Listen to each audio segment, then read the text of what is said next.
ubusoloko usematheni ngenxa yokuqhuba kakuhle. Zisibhozo zihlandlo efumana ingxelo ezingenachaphaza zophicotho zincwadi unyaka nonyaka. Kodwa ngoku zivele zajika ngesaquphe izinto. Usomlomo webhunga nobesakuba inqununu yesikolo kutyholwa ngelithi ubandakanyeka kwibholo lokufumana imivuzo emibini. Kuthiwa befumana umvuzo kumasipala nakwisebe beqeshwe kulo ngaphambili. Kwelabhunga sikwaze uestablisha an ad hoc committee ezawukwazi ungena on a fact-finding mission. Then on that it will be able to assess the merits of the case.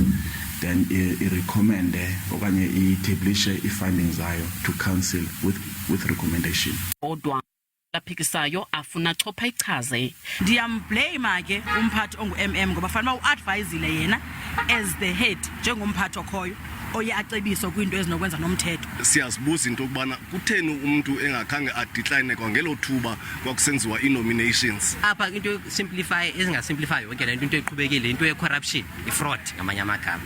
So istances so azisithusi because into ze-ANC zikwazona ezi. Kodwa uthi akafuni kuyingena ngeenyawo ezinodaka lenyewe. Ukwazi ukufunda izifundo kulento so that in the near future kwixa elizayo sikwazi bane systems ezizakwazi ukuyi-avoida from it happening. Themba lokuba uphando luza kuqosheliswa kungekudala ukuze kuthathwe isigqibo. Kwiindaba ze-SABC ndingumfundisi wamhlekude eStekspruit.